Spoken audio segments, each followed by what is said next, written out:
Welcome to Amir Shakil 5858. I am Amir Budnam. I am thankful to all international news resources. Following headlines have been picked up from English major news channels of America, Europe, Asia, Africa, Australia, and Canada, and AP, AFP, and Reuters news agencies. Now the headlines.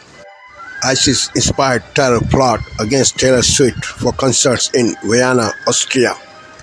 Ted Vance and Tim Walz against each other, making statements.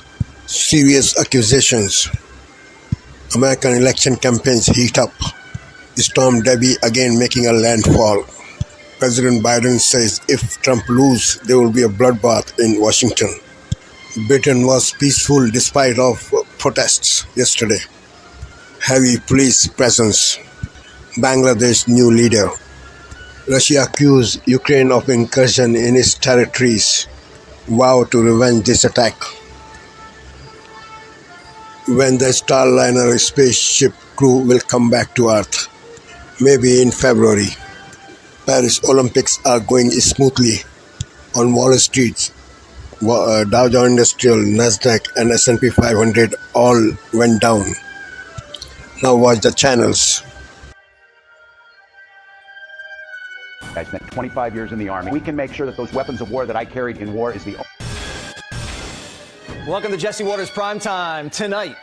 I spent 25 years in the Army. We can make sure that those weapons of war that I carried in war is the only place where those weapons are at. As soon as the shots were fired in Iraq, he turned and ran the other way and hung his hat up and quit. Walz lied about his military service. A stolen valor investigation. If he would have went to Iraq, he'd still be hiding under his desk over there. Heman Hama, Governor Tim Walz here. Happy Chinese New Year. Gong Hei Fat Soy. The Chinese and Kamala's VP. A shocking report. Mind your own damn business. Have they give you guys an explanation for why she won't take questions from reporters? No? Nobody? Okay, great. How long can Harris hide? You're about to find out. Plus, I'm coming to tear your kingdom down!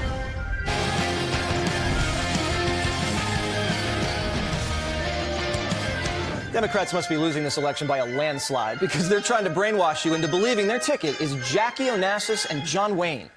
The CIA's propaganda organ, the New York Times, writes this about Kamala Harris. Are you ready? She marshals an arched brow, a studied hand flip, and carefully curated sentences. Her wave is controlled, her eyes always fixed on a distant point, her movements smooth. The last time the Times slobbered over a politician this blatantly, Chris Matthews got a thrill up his leg.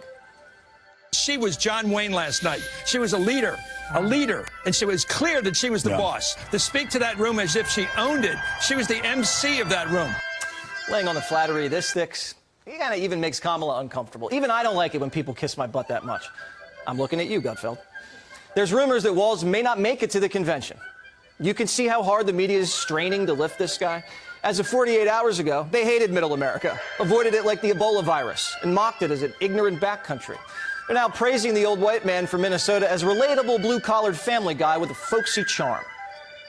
All-American definition of a man from middle America. High school teacher, football coach. He has this folksy, personal, informal vibe that has really appealed to a lot of Democrats. He's kind of a folksy guy, very friendly, nice guy. They're totally approachable. You get the feeling that he's got plenty of neighbors that wear MAGA hats, and he picks up their paper and brings them to their front door, and they're his friends. Walz has an ability to be, I know one person said cuddly. Cuddly. Now, when the media calls you folksy, it means they think you're a hick who can trick other hicks into voting Democrat. They're just trying to use Walz as hick bait to lure white dudes for Kamala into their net. So what if he hunts? He wants to take away your guns. What kind of friendly guy castrates 6-year-olds? Coach Walz, where are the tampons? I don't think football coaches stock tampons in the boys' locker rooms. Tampon Tim spent his honeymoon in China, which Chinese intelligence paid for. More on that later in the show. Walz is a hoax. He's not middle-of-the-road, moderate, all-American dad. This is who he says he is. Governor Walz, are you a progressive or are you a centrist? I'm a progressive. Trump's running against a woke woman and a progressive VP named Tampon Tim, who deserted his Army unit and lied about his rank. Minnesota Nuts is such a control freak, well, maybe he learned it the 30 times he went to China. He doesn't think the First Amendment guarantees free speech. Watch this. I think we need to push back on this. There's no guarantee to free speech on misinformation or hate speech, and especially around our democracy. It makes perfect sense why you set up COVID snitch lines during lockdowns so you can rat your neighbor out for walking his dog. Timmy's the kind of neighbor who calls the cops if your music's too loud. He didn't protect Minneapolis when it was barbecued by Black Lives Matter, because I have friends in Minneapolis who were terrified that their homes were going to be invaded. They had kids at home, fires burning all night long. You guys text us every night from Minnesota, telling us you had to move out, and most of you went to Florida. The media has inflated this guy's resume like he inflated his own. Waltz never went to war. He never saw combat. He was never in a war zone. But for years, he's been claiming otherwise. I spent 25 years in the Army, and I hunt. We can do background checks. We can do CDC research. We can make sure we don't have reciprocal carry among states, and we can make sure that those weapons of war that I carried in war is the only place where those weapons are at. Waltz never carried weapons in war. He's lying. And he's been giving reporters the impression that he's been a combat vet for years. Bloomberg putting out a piece saying Waltz served, quote, in Iraq as part of Operation Enduring Freedom. Waltz never went to Iraq. And Bloomberg had to retract it. Waltz put out a campaign press release claiming he was a veteran of Operation Enduring Freedom, claiming he served on the ground in Afghanistan. He never served in Afghanistan. Waltz told The Atlantic he just returned from fighting in the war on terrorism. Waltz never fought anywhere. He abandoned his unit, left his battalion hanging, right before he was supposed to deploy to Iraq. I was like, well, for Pete's sake, if this guy quit, and if I say I'm not going to do it, I mean, what the hell kind of leadership is that? If a company would say that we're going to deploy to Iraq or somewhere and you're going to be gone for whatever amount of time, and then the foreman just says, no, I'm not going. I mean, what does that say to the 500 people that work in that factory? He was a congressman. He bragged that he was a command sergeant, retired command sergeant major. I'm the highest ranking person ever in the House, and all this lie that he was telling. And there was lots of public, lots of cards coming in the mail, for him to be elected. They said right on there he's a retired command sergeant major, just tooting his own horn, just quoting people that actually are command sergeant majors that went through all the process and put all the time in, stole it. I don't know of anybody else that's done what he's done. But we called it the truth about Tim Walz. Walz ditched his unit, got demoted, lied about his rank, and lied about fighting overseas. And Kamala Harris chose to be away by men about their service.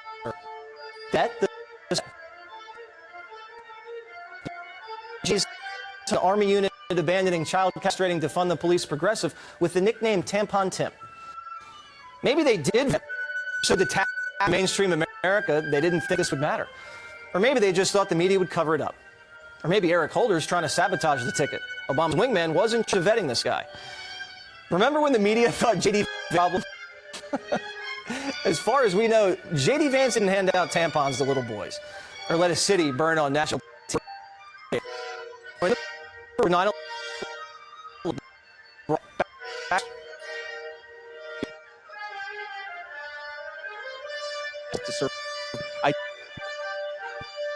Service. When Tim Walz was asked by his country to go to Iraq, you know what he did? He dropped out of the Army and when were you in war? When was this? What was this weapon that you carried into war, given that you before they went to Iraq? And he has about the stolen valor. He won't answer any question about it. Instead, he's hiding behind Girl Scouts. Governor, fans accuse you of stolen valor.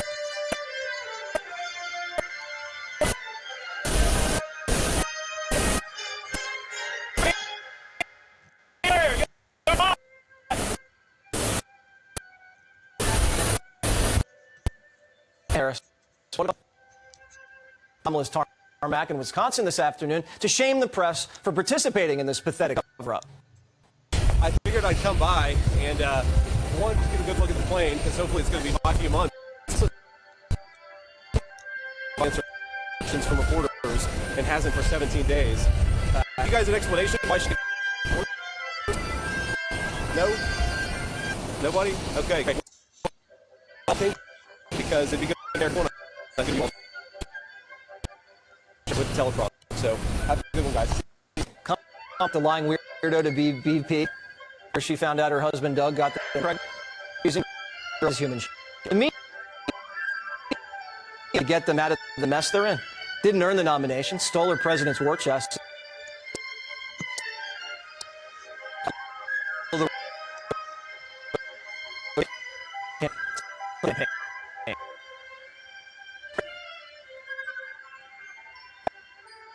It's not even a real campaign. Ending the campaign. What kind of Democrat's afraid of the media? When you're a Democrat and you're in trouble, you run to the media so they can save you. Things have to be so bad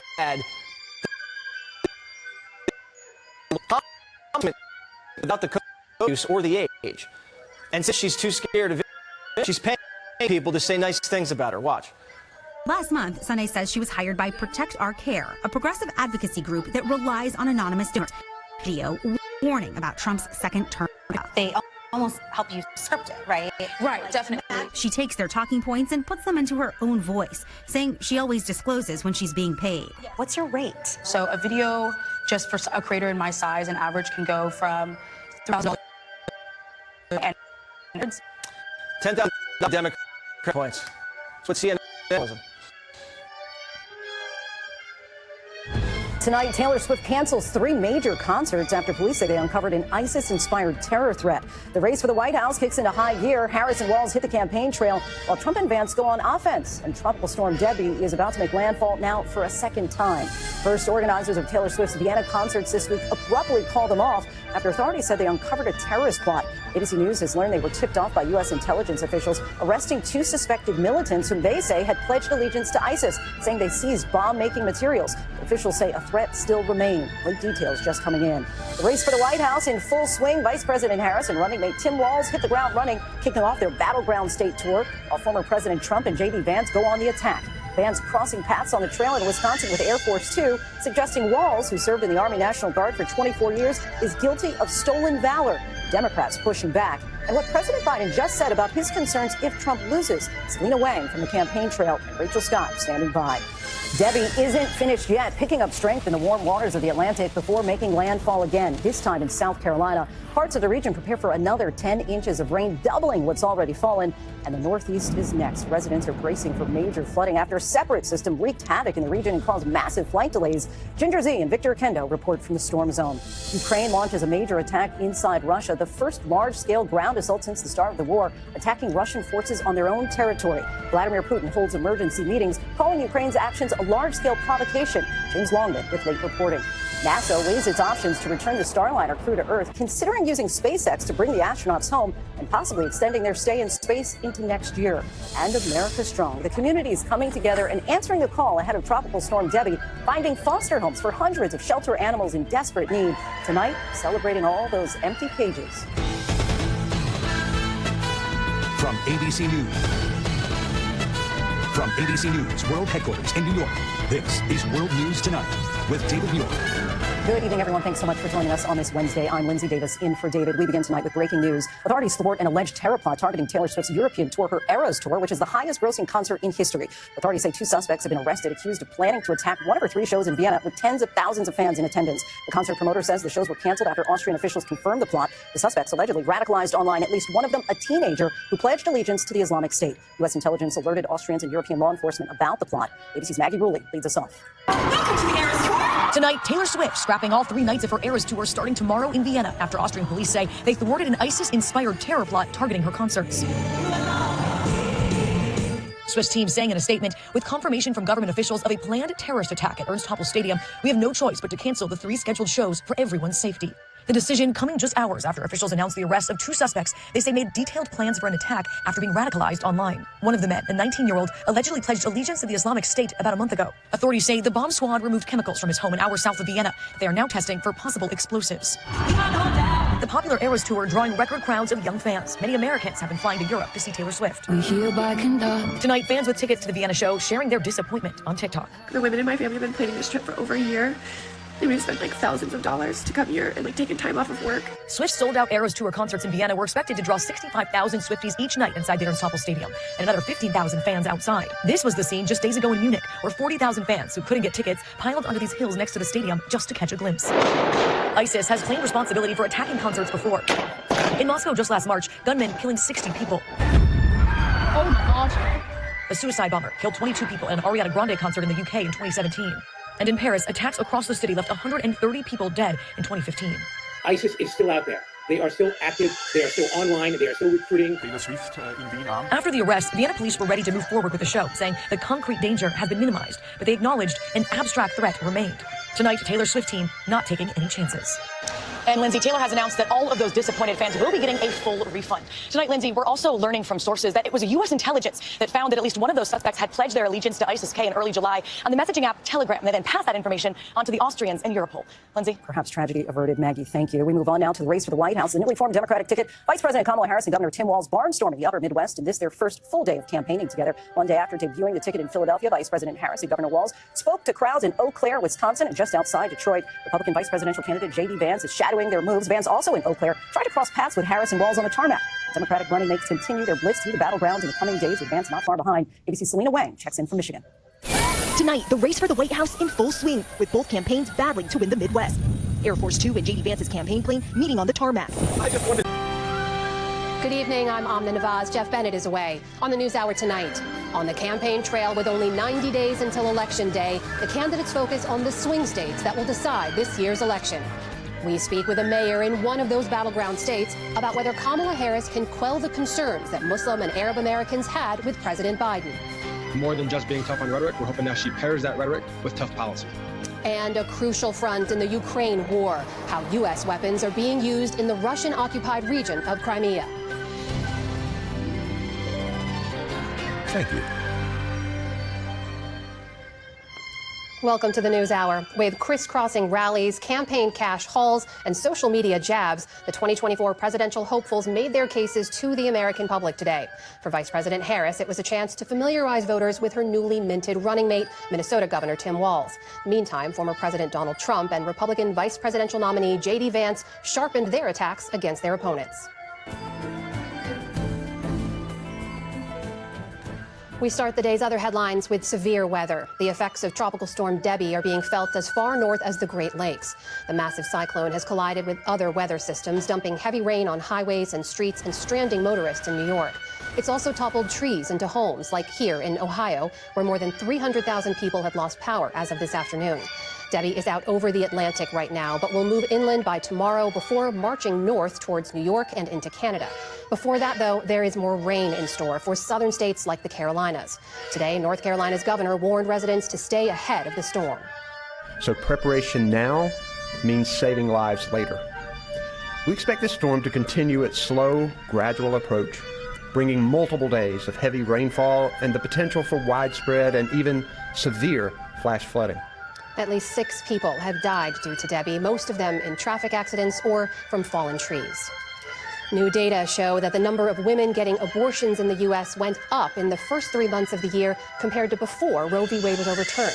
That's according to a new report from the Society of Family Planning, which supports abortion access. There were around 99,000 abortions each month from January to March nationwide. That's compared to a monthly average of 84,000 in the period before the 2022 Supreme Court ruling. The increase is due in part to the rise in telemedicine, allowing doctors to see patients from areas that have banned the procedure.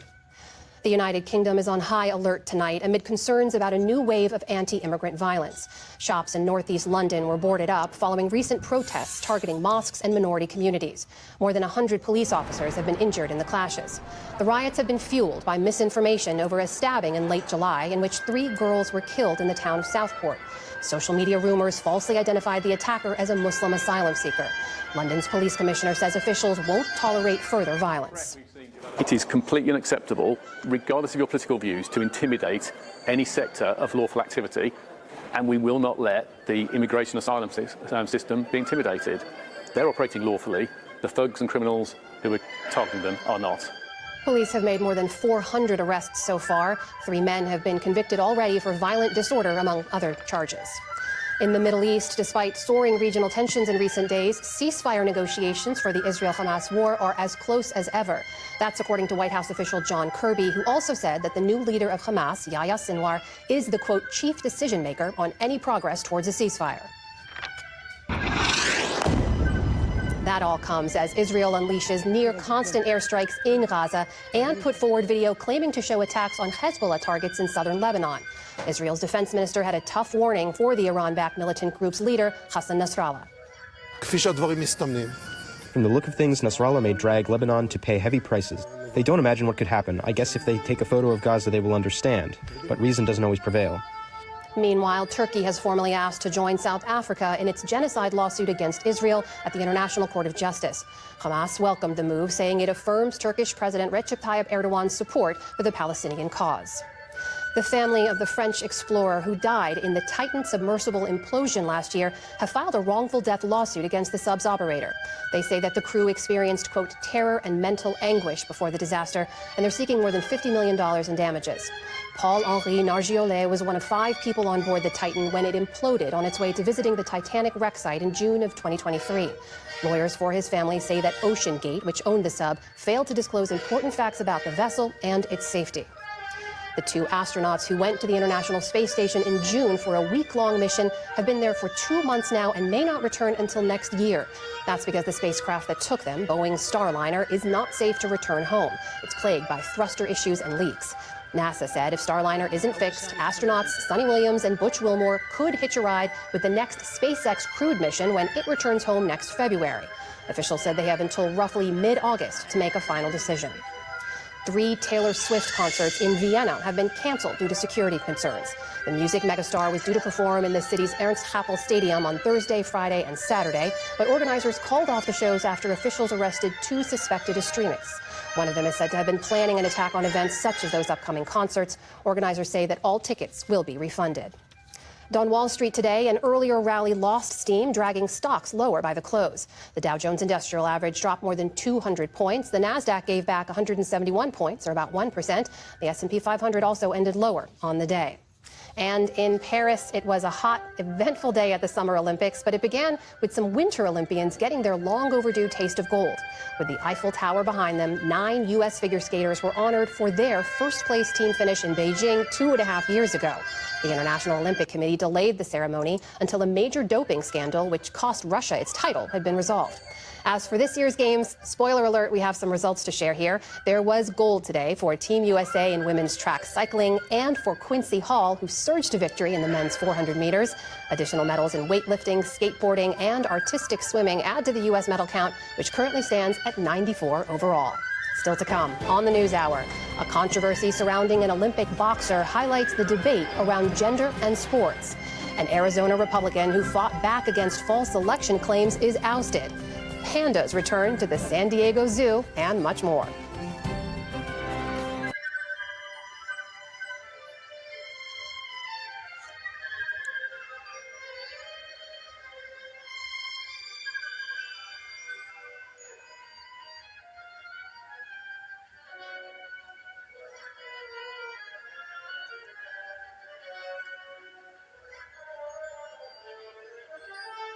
Breaking news, terror plot thwarted. The new details that led to the sudden cancellation of 3 Taylor Swift concerts in Vienna, Austria. The disruption to the European leg of the Eras tour, sure to disappoint tens of thousands of fans, including Americans hoping to see her. The arrests and chemical substances found at a 19-year-old suspect's home. The CBS Evening News starts now. Good evening, everyone. I'm Major Garrett in for Nora. We start tonight with breaking news from Vienna, Austria, where several upcoming Taylor Swift concerts were just canceled after the arrest of 2 suspected terrorists who were plotting a possible attack focused on one of her sold-out shows. Authorities say one of the men has sworn an oath to ISIS. Police are pursuing additional suspects. The Austrian chancellor said that while the cancellations are a bitter disappointment to Swift's fans, the situation was very serious and, quote, a tragedy prevented. The Eras Tour is already the highest-grossing concert tour in music history, raking in more than $1 billion. We have details on this developing story from CBS's Chris Livesay. It's one of the biggest tours in history. Tonight, made even more memorable for the wrong reasons. A terrorist plot thwarted by police to attack Taylor Swift's concerts later this week in Austria. Police say 2 suspects who radicalized themselves on the internet are now in custody. One of them swore allegiance to ISIS, then carried out concrete preparatory acts for a terrorist attack. The bomb squad was called after police say they found the suspects in possession of chemical substances. A catastrophe averted, but all 3 concerts have been canceled as a precaution. Ruling out a repeat of the 2017 attack in Manchester, England, when a suicide bomber killed 22 people during an Ariana Grande concert. Tonight in Austria, that's an estimated 65,000 fans per day and another 15 to 20,000 who were expected to gather outside the stadium, now forced to stay home from a tour that's been called a cultural phenomenon. And tonight, CBS News has learned the information about the two suspects in Austria originated from U.S. intelligence and was communicated to Austrian authorities. Chris Lipsey, CBS News, Venice. At the White House today, President Biden sat down with CBS's Robert Costa for his first interview since dropping out of the 2024 race. Listen to what the president said could happen 5 months from now. Are you confident that there will be a peaceful transfer of power in January 2025? If Trump wins, no, I'm not confident at all. I mean, if Trump loses, I'm not confident at all. He means what he says. We don't take him seriously. He means it. All the stuff about if we lose, there'll be a bloodbath. It's have to be a stolen election. Look what they're trying to do now in the local election districts where people count the votes. They're putting people in place in states that they're going to count the votes, right? You can't love your country only when you win. Robert Costa joins us now. Robert, dramatic moment. It was a dramatic statement to have the sitting president of the United States, just a little over 5 months away from the transfer of power, say he's not confident there will be a peaceful transfer if the Welcome to Democracy Now!, democracynow.org, The War and Peace Report. I'm Amy Goodman. Democratic presidential nominee Kamala Harris campaigned in Philadelphia Tuesday with Tim Walz just hours after Harris named the Minnesota governor as her running mate. Before an audience of more than 12,000 people at Temple University, Governor Walz criticized his Republican rivals, Donald Trump and J.D. Vance. I got to tell you, pointing out just an observation of mine that I made. I just have to say it. You know it, you feel it. These guys are creepy and, yes, just weird as hell. That's what you see. That's what you see. Democrats, from former House Speaker Nancy Pelosi to New York Congressmember Alexandria Ocasio-Cortez, praised Kamala Harris for selecting Tim Walz, who's seen by many to be a progressive populist. Walz was elected governor of Minnesota in 2018 after 6 terms in Congress, where he served as the ranking member of the House Veterans Affairs Committee. A former public school teacher and high school football coach who served 24 years in the National Guard. As governor, Walz has been praised by progressives for signing legislation to codify abortion rights in Minnesota, provide free lunch to public school students, and enact new gun control laws. Walz himself is a hunter and gun owner who was once endorsed by the NRA.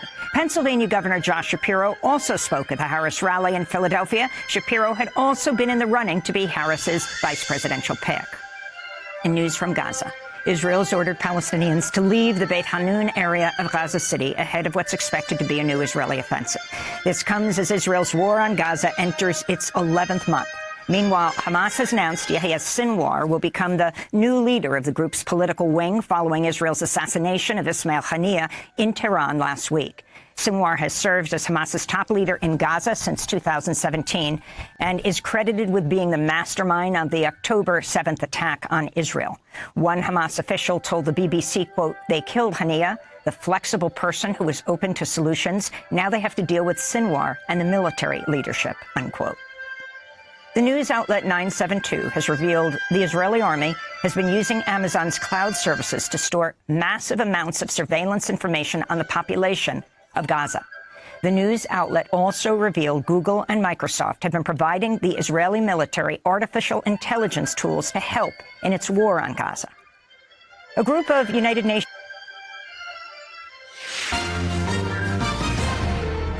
Breaking news this Wednesday night, a terror plot targeting Taylor Swift concerts foiled.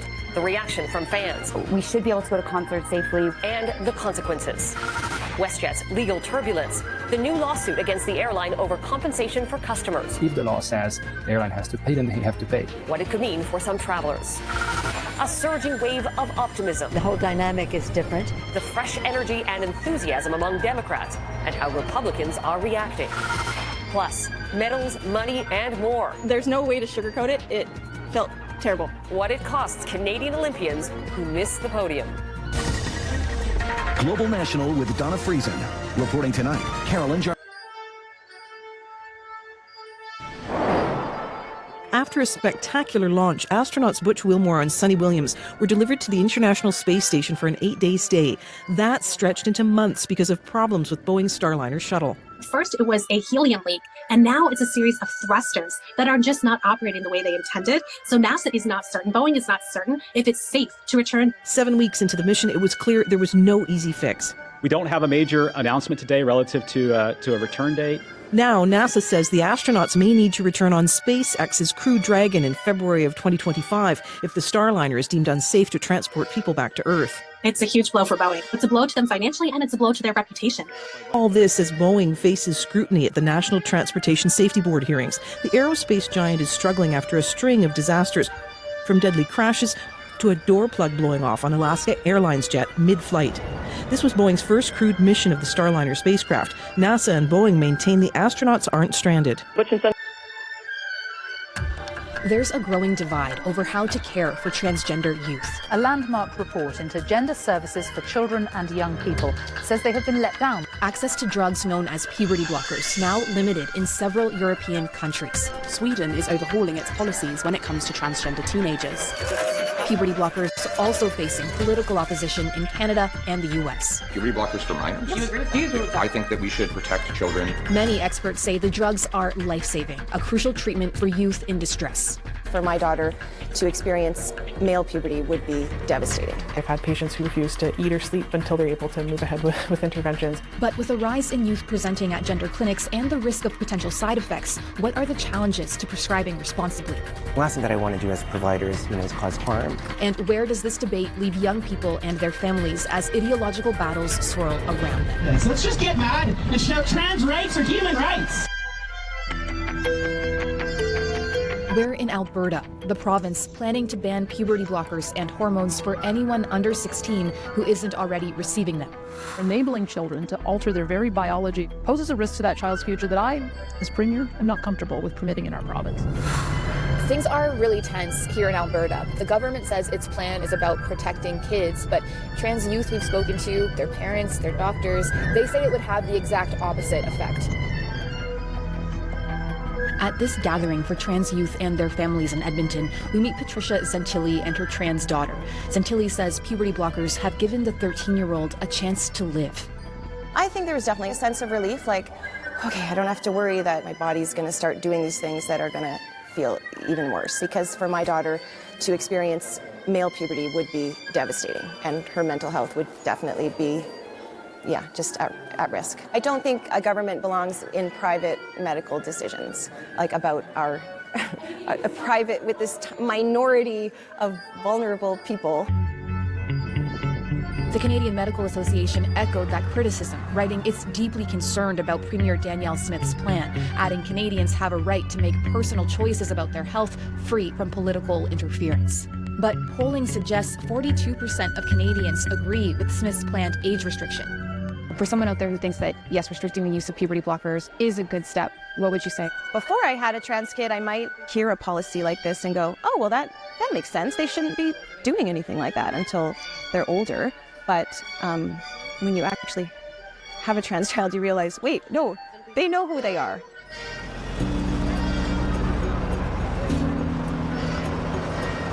Okay, I'm just going to show you this medication and what that looks like. To learn more about puberty blockers, specifically a drug called Lupron, we meet Dr. Simone Leboeuf, an adolescent medicine pediatrician in Edmonton. So it's a medication that pauses a signal from the brain to the gonads to stop releasing sex hormones, so either estrogen or testosterone. And then the body no longer would go through development of those secondary sex characteristics like chest development or voice deepening. And after that? After that, then they would either have to make a decision to come off of Lupron and continue with the puberty of the sex they're assigned at birth. An alleged terror plot targeting Taylor Swift concerts in Austria has reportedly been foiled. Now, her 3 concerts in Vienna this week have been cancelled. Event organiser Barracuda Music says with confirmation from government officials of a planned terrorist attack at Ernst Happel Stadium, we have no choice but to cancel the 3 scheduled shows for everyone's safety. 2 suspected extremists were arrested in connection with the plot targeting Swift's concerts in the city. The Associated Press is reporting that an alleged plot also included other major events in the area. Officials say the main suspect is a 19-year-old Austrian citizen. They believe he had pledged an oath of allegiance to the Islamic State. Authorities said they found chemical substances when he was taken into custody. Well, joining me now is national security expert Anthony Seeboyer. Anthony, these 2 people were arrested today. The concerts were due to start tomorrow. It's a huge relief that the alleged plot has been foiled, but is it also worrying too that the arrests have only come on the eve of these concerts? Of course, it's very concerning, very worrying that we're facing the targeting of basically cultural icons of our time, Western cultural icons. It's not totally surprising. We know terrorist organizations want to capture these kind of events to get the attention of audiences they're targeting for funding, for recruiting, for political causes. It's good that law enforcement has found these people. And the question is who else is behind this and what other attacks are, of course, being planned. Yeah, and when you say, you know, who else is behind this, we know that 2 people have been arrested, but does cancelling the shows suggest that there's still a threat? Absolutely, and I think it's great that Taylor Swift and the organizers behind the concert are taking this step. Anything else would have been irresponsible. This is really a good step. It's very unfortunate, though, again, that we're in times where this has become necessary. But we have to keep in mind the IS is still a threat. They have been, their numbers have been diminished, and there are a lot of good measures to put in place by Western governments and law enforcement to prevent attacks like this. But it's not perfect. It's not 100% safe. So if there are clear warnings like this, this is the reaction that has to happen. We're hearing as well that this alleged plot may be targeting other major events in the same area. What do you expect to be the greater fallout of this? Well, obviously, the question is how were they radicalized? Were there clear communication channels, or were they just radicalized by publications of these terrorist organizations? Who has trained them? Who has provided them with the chemicals potential that were found, for example? And what wider networks are potentially performing similar attacks, maybe in other countries and other cities as well? Particularly around the Olympics is, of course, what people are most concerned about right now. So far, there haven't been any major incidents that we're aware of, but that's, I think, what a lot of people are worried about right now, rightly so.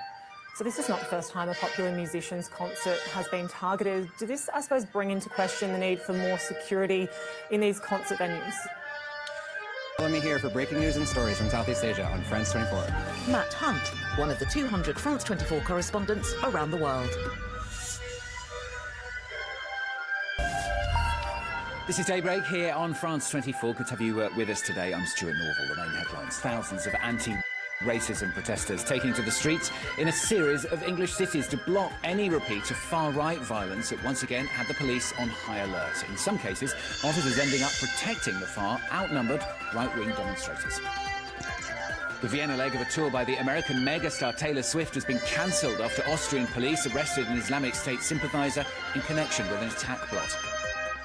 And Vladimir Putin accuses Ukraine of launching a major provocation of its forces' fight inside Russian territory. Russia diverting some of its troops to counter the incursion at the border southwest of Moscow. I'm going to talk shortly to our correspondent Emmanuel Shaz. She'll join us from Kyiv.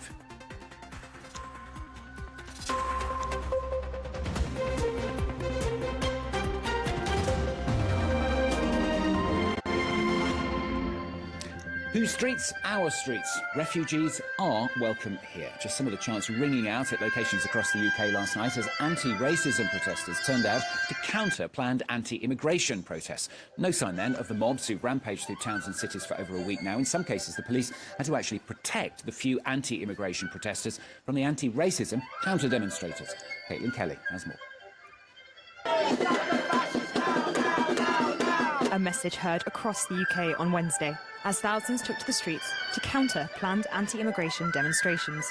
It's been a very good turnout. I think a lot of people have shown up to really show the community and everybody that we're not okay with the fascism and the racism that is being presented in our country at the moment. Keep the fascists out! Gathering in cities like London, Liverpool, Birmingham and Bristol, anti-racism demonstrators aim to outnumber far-right rioters and counter the recent scenes of violence and hate.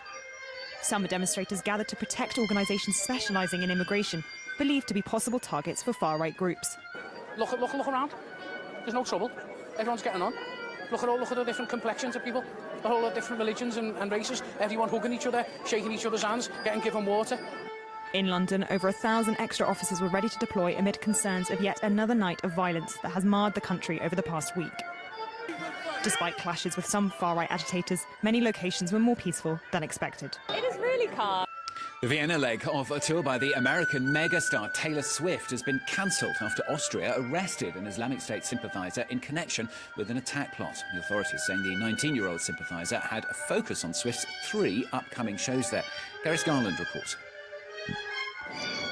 Lining up to buy merchandise outside Ernst Happel Stadium, the excitement for Taylor Swift fans was palpable. Hours later, all that changed when organisers announced that all 3 of the pop star's Vienna concerts would be cancelled over an apparent terrorist plot. Earlier Wednesday, authorities said they'd arrested 2 suspected extremists that were planning an attack in the Austrian capital, including a 19-year-old citizen who had a particular focus on concerts. According to the current state of the investigation, the suspects radicalized themselves on the internet. Without giving details, authorities said chemical substances had been seized at the suspect's home.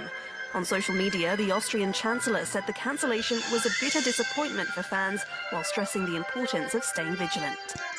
As terrorism threatens security and freedom in many Western countries, this is precisely why we will not give up our values such as freedom and democracy, but will defend them even more vehemently.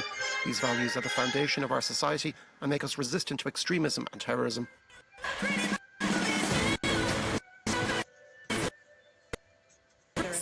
65,000 spectators were due to attend concerts on Thursday, Saturday, up to 50 together outside the venue, feeding security concerns. Organisers said those with tickets receive a full refund. US President Joe Biden has said in an interview with CBS News that he is not confident at all there will be a peaceful transfer of power to Kamala Harris if Donald Trump loses November's election. It is his first interview since pulling out of the race. Let's listen to a clip released earlier. Country only when you win. The Kyiv regime has launched another major provocation. That's according to the Russian President Vladimir Putin, as he told members of the Russian government how Ukrainian forces have battled their way into Russia. They're now said to be northwest of the border town of Sudza. That's over 500 kilometers southwest of Moscow. Russia's health ministry says that 31 civilians, including 6 children, have been wounded. The regional governor says 5 people have been killed. Well, we're going to talk now to our correspondent Emmanuel Chaz, who joins us now from Kyiv. Emmanuel, bring us up to date, first of all, on the latest that we know about the situation involving this incursion. Good morning, Stuart. Well, you've mentioned the information that we have from the Russian side, and here in Ukraine, the authorities has determined that famine exists in the Zamzam. Whose streets? Side, and here in Ukraine, the authorities observe strategic operational silence. This means we're not going to have any information unless the authorities, the army, considers it safe to do so. The operation is still ongoing. So far, no information from the army. Volodymyr Zelensky, who like every day talked on his social media last night, said that more details would follow later. He said that he talked to Ukraine's commander-in-chief, Oleksandr Syrsky, but no information whatsoever. But what we can gather from Russian social media, from Russian information, would corroborate the fact that this is the first time that the Ukrainian army, and not just anti-Kremlin dissidents, opponents to Vladimir Putin's regime, would have participated to those incursions. And this is the first such operation since the beginning of the full-scale invasion, and it's also the largest operation of the kind since the failed counter-offensive launched last summer. Vladimir Putin, of course, has called it a provocation, but what could strategy be here, Emmanuel? Well, Ukraine is actually under Russian attack, so Ukraine is trying to... commentators are seeing two main paths here. Well, the obvious one for the Ukrainian army would be to try and divert some of the Russian attention and some of the Russian troops that are stationed in the eastern parts of Ukraine towards this Kursk incursion, this Kursk offensive. This would mean that this would actually help Ukraine on the Ukrainian eastern front. The second option that could be would be that in retaining the territory gained within Russian territory, knowing that Ukraine never mustered any interest in territorial conquest, just the respect of its own territorial integrity as per international law, as per acknowledged per the international community. The second option would be that by retaining this Russian territory, then Ukraine would have a bargaining chip, if you want, would have something to bargain against in order to get back its own territory. So those are the two options that we can think of here, but of course we'll have to wait and see to see if Ukraine manages to keep that territory, if it so wishes, and what's the end game there. Emmanuel, thanks so much. Emmanuel Chaz talking to us there from Kyiv. Now, a high-level meeting of Middle East diplomats has said that Israel was fully responsible for what it called the heinous killing of the Hamas political leader Ismail Haniyeh in Iran. The meeting also warning that the move could further destabilise the region. It came in a declaration at the end of an extraordinary meeting of the Saudi-based Organisation of Islamic Cooperation. The meeting, called in part by Iran. Israel has still not commented or claimed any responsibility for Haniyeh's death. Bangladesh's incoming interim leader Mohammed Yunus is appealing for calm and urging all parties in the country to help rebuild after weeks of violence that killed hundreds and prompted the Prime Minister Sheikh Hasina to resign and flee to India. Yunus making his comments here in Paris before he boarded a plane to return home. So what's next for the country? Emerald Maxwell reports. Before boarding his flight back to Bangladesh, Mohammed Yunus appeared optimistic about the big job ahead of him. Hello, hello. Hello, how are you, sir? Yes, I'm looking forward to going back home and see what's happening there and how we can organize ourselves to get out of the trouble that we're in. Early Wednesday, the Nobel Peace Laureate was officially named Chief Advisor of Bangladesh's. Now another of those dramatic photo finishes with a change of leader right on the line at the Olympics. The American sprinter Quincy Hall lunging to win a gripping men's 400 metres as he became the fourth fastest one-lap runner in history, denying Britain's Matthew Hudson-Smith gold, even though Hudson-Smith himself achieved a personal best time. Elsewhere, Morocco's steeplechase king, Sofiane Al-Bakkali, became just the third Arab man to win double Olympic gold. Rather a strange race there, as he only got to the front in the home straight after his great rival fell as the pair went over the third-to-last barrier side by side. Now, France's Sofiane Oumihar has said his amateur boxing career has not played out quite as he imagined. That after his defeat to Erislandi Alvarez in the lightweight final at the Paris Games meant he missed out on Olympic gold for a second time. The Frenchman, a silver medalist in Rio in 2016, was looking to become the seventh French boxer to win an Olympic gold medal. He was given incredible support by the crowd, but lost by a split decision after getting off to a terrible start, in fact, in the opening round that he just couldn't salvage. It was amazing. It was very close. The ambience was crazy because everybody was... I'm very interested in the Cuban final, so it was a French versus a Cuban. Everybody was against the Cuban. I was screaming like crazy. It was an exceptional atmosphere, so to be honest, we're very happy, if a little disappointed by the result. In any case, it was a great match and we'll continue to follow France. I believed in it right till the end. I thought to myself, it's France with the pressure, with the adrenaline, maybe it'll turn out, but it wasn't enough. Tough luck to him, of course. Quick look at the medal table for you. The US, China and Australia head up the top of the table. France are holding in fourth, with Great Britain, though, snapping at France's heels. And we'll leave you with that table here on France 24, but more from the newsroom in around 15 minutes' time.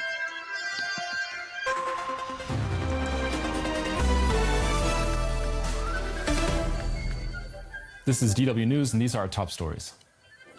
Bangladesh's new caretaker leader has appealed for calm as he left Paris to return home. Mohammed Yunus says he was ready to help Bangladesh get out of what he described as a difficult situation. The Nobel Peace Prize winner is tasked with restoring order and preparing for new elections after weeks of violent protests toppled the previous government. Russia's southwestern Kursk region has declared a state of emergency after a major cross-border incursion by Ukrainian forces.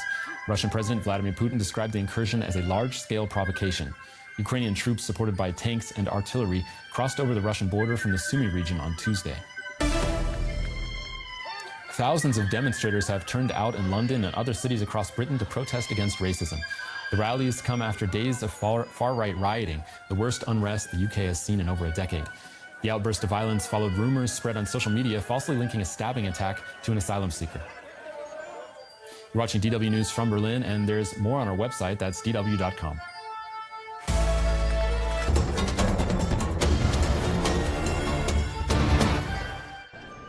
South Africa's President Cyril Ramaphosa has vowed to move ahead with the implementation of the National Health Insurance Bill, despite strong opposition from within and outside the government. He signed the controversial bill just before his African National Congress party lost its parliamentary majority in the May elections. The NHI aims to provide universal healthcare coverage for all through a major overhaul of the country's two-tier system. It will gradually limit the role of private healthcare insurance, which fewer than 16% of South Africans have. Supporters see the bill as a positive change, which will reverse inequalities dating back to the apartheid era. Political parties opposed to the NHI, who've joined the new government of national unity, together with other stakeholders, however, say the proposed funding model will not work. Speaking on the final day of the ANC policy meeting on Tuesday, Health Minister Aaron Motsoaledi said that sections of the bill will be implemented immediately. But he said other parts would be rolled out over years and acknowledged there could be delays due to legal challenges. Idem Wasonu, the Director of Operations and Advocacy at the Office of the Coordination of Humanitarian Affairs, OCHA, criticized the blockade of essential supplies that endangers the lives of malnourished children in North Darfur, Sudan. When famine happens, it means we are too late. It means we did not do enough. It means we, the international community, have failed. This is an entirely man-made crisis. And a well-known paramilitary group. Niger's military junta announced on Tuesday that it has cut diplomatic ties with Ukraine, claiming that remarks from Ukrainian officials demonstrated support for factions involved in fighting in neighboring Mali, which led to the deaths of many soldiers and Russian Wagner fighters in July. This action follows Mali's decision on Sunday to end its relations with Kiev, prompted by comments from Ukrainian military intelligence about the clashes in North. Kenyan long-distance runner Benson Kipruto says he will run the Olympic marathon in Paris in honour of Kelvin Kiptum. The 24-year-old world marathon record holder and his Rwandan coach died in a car accident in February. It's still there in my mind that I'm running carrying the flag of Kenyans, and particularly for Kelvin, who was said to be here also. And we could be running here, but now it's no more. I will be racing representing him as well. And that can be a factor for me to work extra hard, making sure that I have all what it takes for Kenyans, that they miss Elliot in action, Kelvin in action. Kipruto says he will focus on winning the race, not on Ethiopia's Kenenisa Bekele and Kenya's Eliud Kipchoge. No, whenever I race, I don't focus on a particular athlete, but I focus on the all people who are running the race, every athlete. Like this marathon is different. Everyone is coming to test for his luck. The race gets underway on Saturday at 8 in the morning. Despite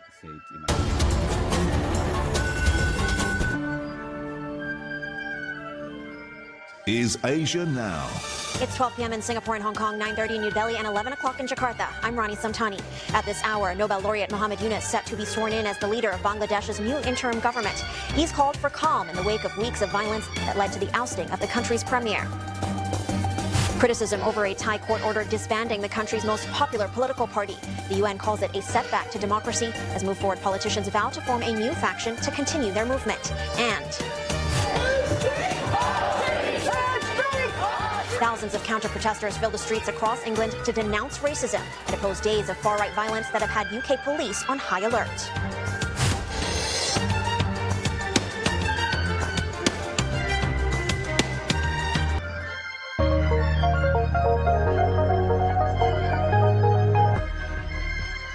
At least 2 people have been killed in a hotel collapse in Croft, Germany.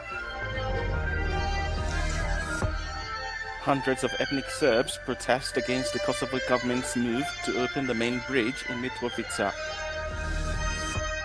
Hundreds of nationalities gather in the heart of Budapest as the 30th edition of Sziget Festival kicks off today. Activists from animal rights organization PETA interrupted the Pope audience to protest Spanish-style bullfighting. Russia has accused Ukrainian soldiers of breaking into its territory in the Kursk region. According to the Russian Defense Ministry, members of Ukraine's 22nd Mechanized Brigade launched the attack between 2 border villages, supported by 11 tanks and more than 20 armored fighting vehicles. The Kursk region... A wage rise will be gratefully received by any worker at any time, especially if they're among the lowest paid in the care workforce. So tens of thousands of childcare workers will see their weekly wages go up by more than $100 a week at the end of this year and a further $50 a week at the end of next year. All up, that's more than $3.5 billion being pumped into pay packets from federal coffers. But there's a catch. We don't yet know what happens after the money's been spent. Presumably, either another round of top-ups will be required or a pay cut might loom. We'll seek out some details when we talk to the Education Minister, Jason Clare, this hour. We're live from Canberra, recognising traditional custodians around here. I'm Greg Jennett. This is Afternoon Briefing.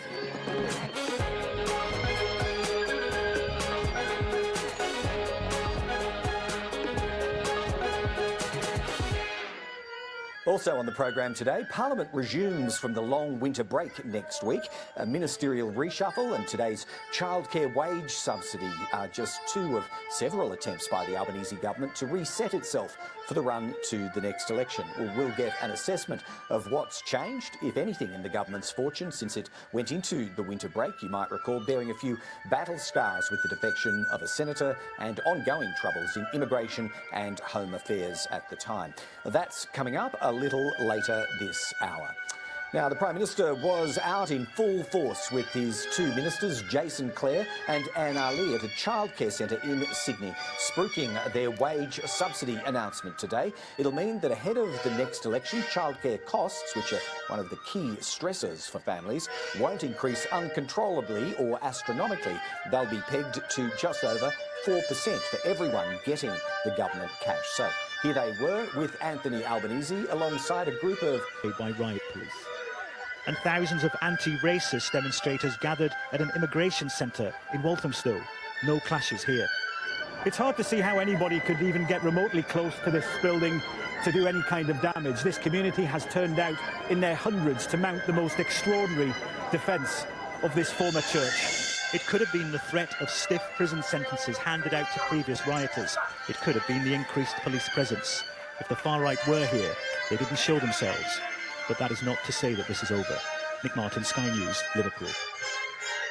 Let's get more with Mari on all of this now. And Mari, it's interesting watching that package. The tone of the package somewhat improved from many of the packages we've watched as first reports each morning for the last 8 or 9 days. It remains to be seen if that's in any lasting way, and it remains to be seen if it spreads out across the day from politicians as well. Yeah, absolutely, and I think you're right that the tone really has shifted and the focus has shifted. The focus started very much on the violence and the disorder and the law breaking, and now the focus is more on communities, unity, and that alternative narrative, as it were, which I think, obviously, especially the counter-protesters will be very pleased about, that they are the subject of conversation rather than the rioters that we saw previously. And really this is evidence to an extent, you could argue, that Keir Starmer's plan is working when it comes to the different weapons in his arsenal, alongside with the police and the judiciary, to disincentivise and prevent further violence. So we saw those large counter-protests, and those numbers and the size of them will have potentially been a disincentive in themselves if you're a small group of far-right protesters. But also, you know, the speed at which people were arrested, the speed at which people have been prosecuted and sent to jail, and the photos that we've seen plastered all over our screens and our newspapers, that also is going to be sticking in people's minds, as well as that threat that was looming over some protesters or rioters around the possibility of being charged with terrorism offences. That as well potentially could have contributed. So all of these things together appear to have had that deterrent effect. And I think we can hear a clip of the Met Police Commissioner, Mark Rowley, speaking in reaction to the lack of disorder, really. It was a massive policing operation. I'm really pleased with how it went. And we put thousands of officers on the streets, and I think the show of force from the police and, frankly, the show of unity from communities together defeated the challenges that we've seen. And it went off very peacefully last night. A couple of locations we had some local criminals turn out and try and create a bit of antisocial behaviour, and we arrested a few of them. But it was a very successful night, and the fears of sort of extreme right disorder were abated. So a successful operation thanks to communities. Thank you for watching and privilege of your time. This is Amir Shakil 5858. I am Amir Woodman. Have a good life.